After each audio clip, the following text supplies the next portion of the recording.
Con su venia, presidenta. Adelante, diputada. Estimados diputadas y diputados, vengo a presentar el día de hoy una iniciativa con proyecto de decreto que reforma el artículo 93 constitucional para establecer que los servidores públicos federales deberán presentar un informe final de su encargo ante este Congreso de la Unión y la correspondiente Cámara.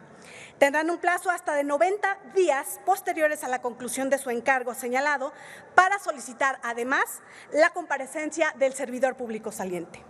Además, los servidores públicos que ya hayan sido titulares de algún órgano del ámbito federal encargado de proteger o salvaguardar derechos humanos también presentarán un informe final y comparecerán ante cualquiera de las cámaras. Lo anterior bajo la siguiente argumentación. El sistema constitucional de contención del poder divide el poder o sus funciones en tres: legislativo, ejecutivo y judicial. Esta división y la contemplación de pesos y contrapesos, así como de controles, tiene como objetivo la protección de la democracia, inhibir el abuso del poder y garantizar el funcionamiento adecuado de las instituciones. De aquí deviene la importancia de tener una rendición de cuentas del Estado mexicano, la cual se refiere en diversas ocasiones en el texto constitucional como un principio democrático que además permite el equilibrio entre los poderes. La rendición de cuentas es el deber que tienen las instituciones públicas de administrar recursos públicos, de informar, justificar y explicar ante la autoridad y la ciudadanía sus decisiones, funciones y el uso de fondos asignados, así como los resultados obtenidos. El artículo 93 constitucional dispone diversas reglas que obligan a los secretarios de Estado, a los directores y administradores de las entidades paraestatales, así como los titulares de los órganos autónomos a rendir cuentas, específicamente ante cualquiera de las cámaras del Congreso de la Unión, mediante informes o mediante comparecencias.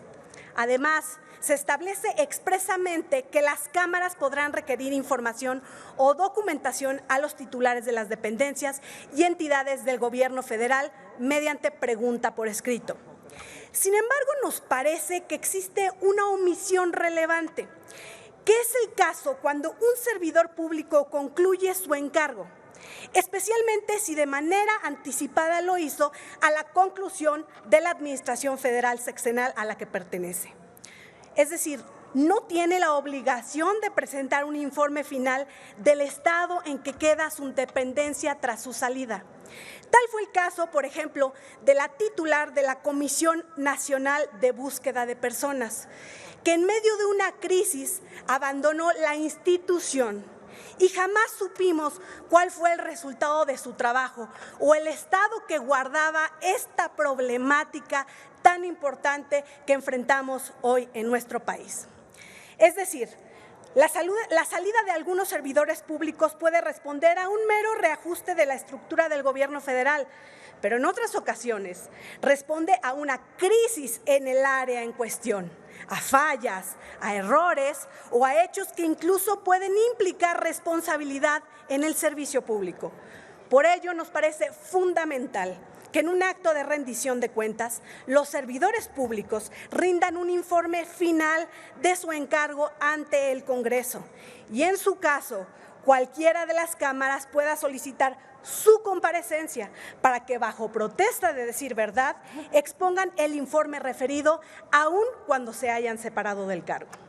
Pero además, incorporamos a los servidores públicos encargados de órganos o dependencias no incluidas en el listado vigente, cuya competencia involucra la protección o salvaguarda de los derechos humanos. Y esto es por la importancia que tiene hoy en día justamente este tema en nuestro país.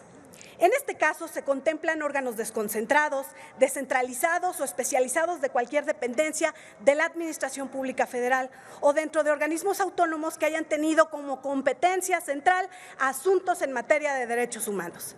De esta forma se busca no solo que el Poder Legislativo, con la representación popular que le atañe, conozca las razones de la salida del servidor o la servidora pública, si éstas fueran relevantes para el interés público, sino conocer la situación en que queda la institución, que finalmente y con independencia de su titular, debe de servir a la ciudadanía eficiente y eficazmente. Por lo anterior, diputadas y diputados, espero que la presente propuesta tenga un visto bueno en las comisiones y eventualmente su anuencia en el Pleno en beneficio de la democracia de nuestro país. Es cuanto. Muchísimas gracias.